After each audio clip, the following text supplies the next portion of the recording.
Tax time is slowly approaching, and it's time to start gathering the various forms you're going to need to file your taxes. My name is Tony Cameron with TLDR Accounting, and we provide tax and accounting services to individuals, small business owners, and therapists in private practice.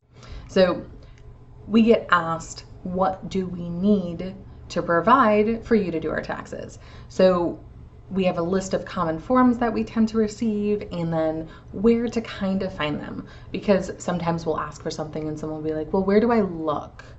So the big forms are your W-2. So that's your wages. It should be from your employer, whatever your employer's payroll company, so like ADP, Northwest Payroll, Gusto, those would be the places where you would find your W-2. And they should be received by January 31st. So they should be available pretty early on, since they're required by law by the end of January. Next up tends to be like interest and dividends. So these are called a 1099 int and a 1099 div, right? These would be if you have a savings account, a checking account, you would go there to your bank to get a 1099 int. One isn't issued though if you had under $10 in interest. So if you go to your banking summary and it shows $5 in interest, you might not be issued a 1099 int, and you just gotta let us know that it was only $5.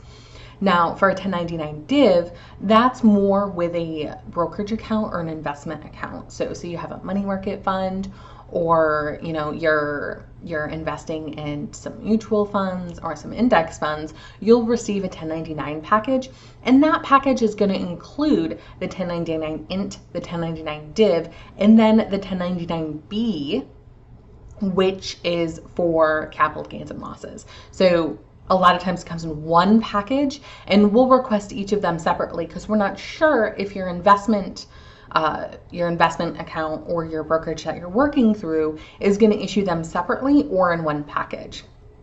A big one that we need to ask for is your 1099B for your restricted stock units. So you might not think of this type of account as an investment account. Sometimes it's at Fidelity, sometimes it's at Morgan Stanley, and these are the 1099Bs from your restricted stock units. So say you receive RSUs, they vest, and there's a sell to cover, sometimes 20%, sometimes 22%, sometimes you can adjust it, which is what we like to see. But what happens is with that sell to cover, they sell 20, 22%, whatever that sell to cover percentage is, and it's a sale. So it will be on the 1099B. A lot of times it doesn't have our large gain or loss plus or minus a couple of dollars, but it still needs to be reported on your tax return. So that will be one of the forms we're asking for. It slips a lot of people's minds, or they might have one or two accounts because maybe you moved around a little bit, or your employer moved where they were keeping their equity compensation plans. A couple of the other forms, a 1099-T, which is for tuition, that would list, say, if you went to a university and you're making tuition payments, that would be a form we would need so that we can report tuition correctly on your tax return to see if you get a deduction for it. And then lastly, student loan interest. You would receive a 1098 for that, and you just send that over so we can record the student loan interest to see if you get the deduction. Those are the most common tax forms. The last one is a K-1, which isn't as common, but I still wanted to touch on. So this is if you're a partnership in an investment or a company. A lot of times real estate is done via a partnership, and so you receive a K-1 from it. That you would have to go to the whoever is managing the investment.